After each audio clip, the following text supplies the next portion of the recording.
روزانہ دینی معلومات حاصل کرنے کے لیے چینل کو ابھی سبسکرائب کریں، ہماری ویڈیو کو لائک اور شیئر لازمی کریں۔ امام احمد بن حنبل رضی اللہ تعالیٰ عنہ یہ کیا فرماتے ہیں؟ آپ سے پوچھا گیا خدا ہے، کوئی دلیل ہے آپ کے پاس؟ کہتے ہیں میں تمہیں بتاتا ہوں، ایک قلعہ ہے ایسا کہ چاروں طرف سے بند، نہ ایک سوراخ جانے کا راستہ، نہ اس پہ کھڑکی، نہ دروازہ، کچھ بھی نہیں، ہوا تک نہیں جا سکتی، پورا بند ہے، اور اندر اس کے نہایت ہی چمکدار موتیوں کی طرح ہے۔ پھر اچانک اس قلعے میں اچھلتا کودتا ہوا ایک جان والا پیدا ہوتا ہے، اور پھر وہ اس قلعے سے باہر آتا ہے۔ امام احمد بن حنبل کی ان باتوں کو سن کر لوگوں نے پوچھا ایسا کیسے ہوتا ہے؟ بند قلعہ، ہوا بھی نہیں جاتی، کوئی سوراخ بھی نہیں، اور اس کے اندر سے کوئی اچانک پیدا ہوتا ہے۔ امام احمد بن حنبل فرماتے ہیں یہ تو روز ہوتا ہے، مرغی کے انڈے میں نہیں دیکھتے؟ مرغی کا انڈا مجھے بتاؤ اس میں کتنی کھڑکیاں ہیں؟ انڈا تو اوپر سے پورا بند ہوتا ہے، ہوا تک نہیں جاتی، لیکن مرغی اس کو گرم کرے۔ اب تو مشینوں سے بھی ہوتا ہے۔ مجھے یہ بتاؤ وہ انڈے کی زردی اچانک ایک جاندار چوزے کی شکل کیسے اختیار کرتی ہے؟ کون ہے جو اسے چونچ دیتا ہے؟ کون ہے جو اسے پر دیتا ہے؟ اور پھر ہم نے جانوروں کو، پرندوں کو، ہر ایک مخلوق کو دیکھا ہے، ان میں رنگ ایسے بھرے ہوئے رہتے ہیں، دنیا کا کوئی آرٹسٹ بھی اس طرح کے رنگ بھر نہیں سکتا۔ کیا ہم مور کو نہیں دیکھتے؟ طرح طرح کے خوبصورت اس میں ڈیزائن کیے گئے ہیں، ایسا لگتا ہے کہ کوئی قلم لے کر کے ڈیزائن کیا ہے، کوئی برش سے ڈیزائن کیا ہوا ہے۔ نہیں میرے عزیزو، یہ قدرت کی شاہکاریاں ہیں، رب ذوالجلال کی شاہکاریاں، اور تم بے شمار خوبصورت مخلوقات کو دیکھو گے۔ پھر میں ان دہریوں سے پوچھتا ہوں آخر ان تمام کو پیدا کرنے والا کوئی تو ہوگا، تم لاؤ ڈھونڈ کر کے آخر کون ہے یہ سب پیدا کرتا ہے۔ آپ کو یہ علم لے کر کے جاتا ہے تھیولوجی کا کہ کوئی نہ کوئی اس کا پیدا کرنے والا ہے، بنانے والا ہے۔ فلسفی ان کے ہاں ایک قانون ہے، دور اور مسلسل، یعنی تسلسل، کنٹینیو کوئی چیز ہو نہیں سکتی۔ مثال کے طور پر مجھے پیدا کرنے والا کوئی ہے، اور اس کو پیدا کرنے والا کوئی ہے، اس کو پیدا کرنے والا، یہ جو سوچ ہے تسلسل اس کو کہتے ہیں۔ کہیں جا کر کے سٹاپ ہونا پڑے گا تمہیں۔ میں پیدا ہوا میرے باپ سے، میرے باپ پیدا ہوئے دادا سے، دادا پر دادا سے، یہ سلسلہ چل کر کے کہیں تو سٹاپ ہوگا، کہیں جا کے ختم ہونا ہے۔ تو فلسفی اس بات کو مانتے ہیں کہ دور اور تسلسل محال ہے، یعنی کنٹینیو ایسی جاتا رہے، یہ محال ہے۔ ان کے ہاں ایسا ہے۔ میرے عزیزو، اب اگر میں ان سے سوال کروں کہ جیسے بہت سارے لوگ بھگوانوں کو بھی مان لیے، جبکہ بھگوان کی بیوی بھی ہے، بھگوان کے بچے بھی ہے، اور بھگوان کا باپ بھی ہے، تو پھر اب سوال آئے گا کہ بھگوان کا دادا کون، بھگوان کا پردادا کون؟ پھر وہ نسب چلے گا، کہیں تو جا کے رکنا ہے، کہیں تو جا کے رکے گا۔ بچے ہیں تو اب تک ان کی نسل کیوں نہیں؟ بھگوان کے بھی بیٹے بیٹیاں تھیں نا، بہت سارے بھگوانوں کا تذکرہ ہندوستان میں ہے، ان کے بیٹے بیٹیاں بتائی گئی ہیں، کتنے بیٹے تھے، رام کے بھی، کرشن کے بھی، سب کے بھی بتائے گئے ہیں بیٹے بیٹے۔ تو اب اولاد کہاں ہیں؟ باپ دادا کہاں تھے؟ میرے عزیزوں، میری اس بات کو یقیناً کوٹ کیا جائے گا۔ مجھے معلوم ہے چند دنوں پہلے یہ کہہ رہا تھا اورنگزیب کی اولاد برتن مانج رہی ہے، ٹیپو سلطان کی اولاد پنچر لگا رہی ہے، تجھے تو یہ ٹیپو سلطان اورنگزیب کی اولاد نظر آئی، ان کی کہاں ہے جن کا میں ذکر کر رہا ہوں؟ ان کی کہاں ہے؟ اور بہرحال اورنگزیب اور ٹیپو سلطان ان تمام کو چھوڑو، ان کی اولاد کو تو نے برتن مانجتے یا پنچر لگاتے تو دیکھا اللہ نے تو تجھے بانج بنا کر رکھا ہے، تیرے سے کوئی چیز نہیں آ سکتی سوائے گوبر اور غلاظت کے، کوئی چیز نہیں آ سکتی۔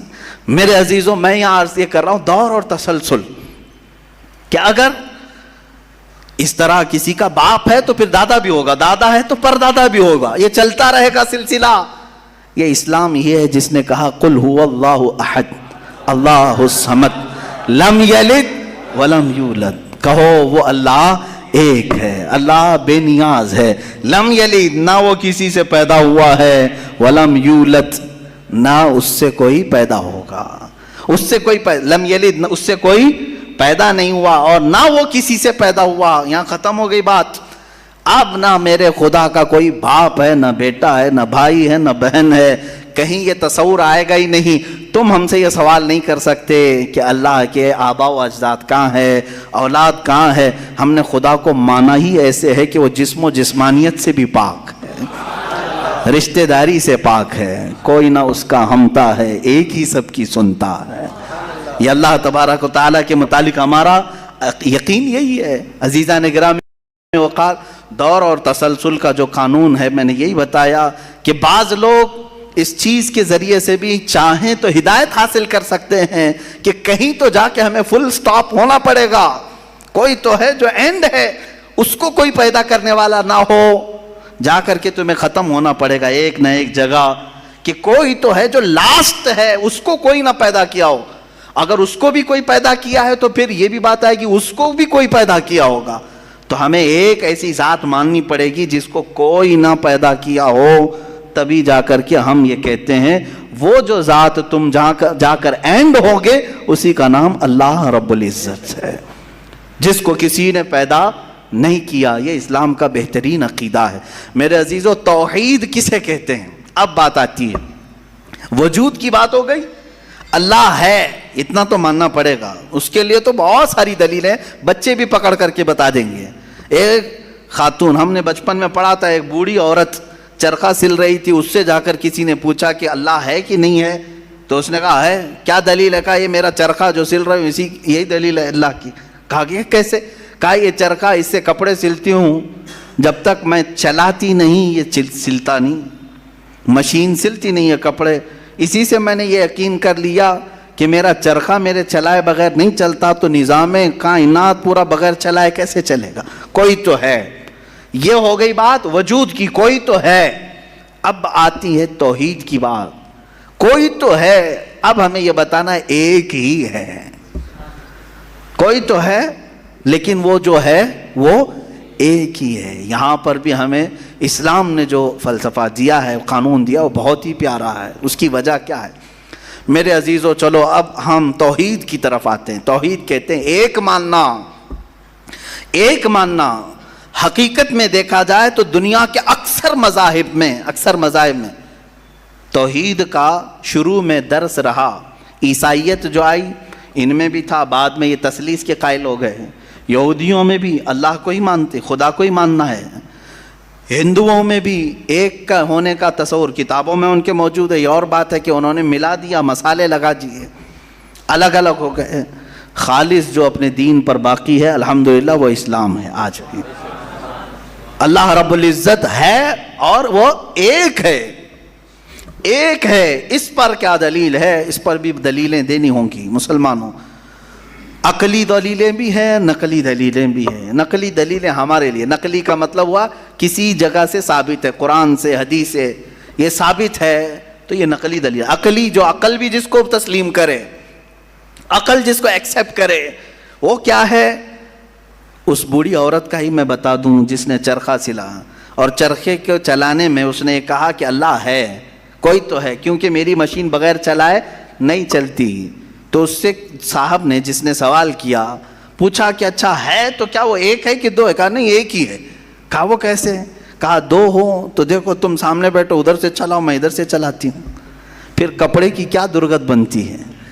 تم اپنی طرف کپڑا کھینچ رہے ہوں گے، میں اپنی طرف کپڑا کھینچ رہی ہوں گی. اس سے میں نے یہ یقین کر لیا میرے کپڑے کو سلنے کے لیے میرے چرخے پر ایک ہی کا ہونا ضروری ہے. دو بیٹھیں گے تو کپڑا پھر پائجامے کی بجائے کرتا ہو سکتا ہے، کرتے کی بجائے ہو سکتی ہے، کچھ بھی ہو سکتا ہے، کچھ بھی سل جاتا ہے. تو دو لوگ ایک مشین کو سلنے جائیں تو نظام درہم برہم ہو سکتا ہے.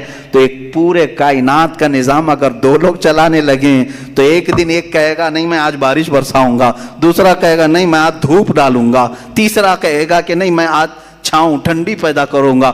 تو یہ تو انہی کے درمیان جھگڑا ہوتا رہے گا. اسی لیے قرآن نے بھی کہا لو کان فیہما آلہۃ الا اللہ لفسدتا، اگر ان کائنات میں، زمین و آسمانوں میں خدا کے علاوہ دو ہوتے تو ضرور اس میں فساد ہوتا، ضرور اس میں نظام درہم برہم ہوتا.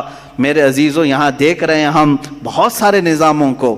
کمیٹی کا مسئلہ ہے, مسجد کا مسئلہ ہے, بہت سارے چیزیں دیکھیں. صدر صاحب کچھ اور کرنا چاہتے ہیں, نائب صدر صاحب کچھ اور کرنا چاہتے ہیں, سیکریٹری کچھ اور کرنا چاہتے ہیں. حکومت میں جائیں, پرائم منسٹر کو اور چاہتا ہے, ہوم منسٹر کچھ اور کہتا ہے, اس کی تو بڑی